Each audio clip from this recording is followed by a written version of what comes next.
Bonjour les chefs et bienvenue dans cette nouvelle vidéo. Alors aujourd'hui c'est vraiment avec un très grand plaisir que je vais te présenter la recette du jour.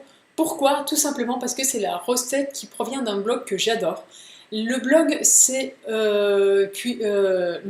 Cuisine de Gut, pardon.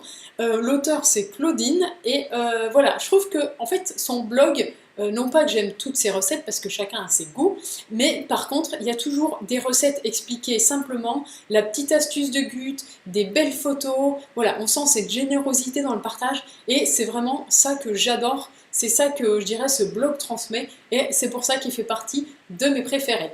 Alors tout de suite, on va voir une recette de fruits de mer qui est de les calamars à la sauge, ail et herbes de Provence. Donc comme je te l'ai dit, c'est une recette du blog Cuisine de Gut.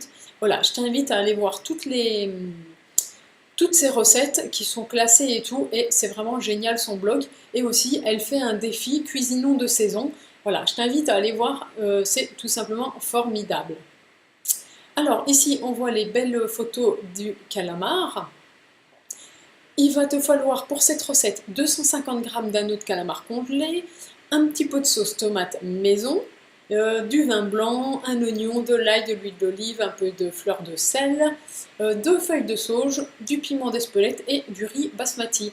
Alors tu vois que c'est pas compliqué au niveau des ingrédients. Ensuite, au niveau de la recette, eh bien, il y a tout ça à lire, je te laisserai lire. Pour ma part, je vais juste te montrer un peu les belles photos qu'elle a fait parce que juste avec les photos, on comprend tout. Donc l'idée, c'est de faire revenir les calamars et une fois qu'ils ont tout rendu leur eau et que leur eau a été évaporée, eh bien, on ajoute la sauce tomate maison avec bien sûr les légumes. Et voilà, ça fait un super plat, c'est super bon. Comme je te disais, j'adore aussi les conseils de Gut. Voilà, je te laisserai lire. Voilà, c'est vraiment une très bonne recette qui se fait facilement, rapidement. Et je pense que ces petits anneaux de calamar vont plaire aussi bien aux petits qu'aux grands. Donc voilà, c'est fini pour la recette du jour, simple, rapide. Voilà, que demander de plus? Si tu l'as aimé, un pouce bleu énorme et gourmand. Et moi, je te dis à demain pour une nouvelle vidéo. Bye bye!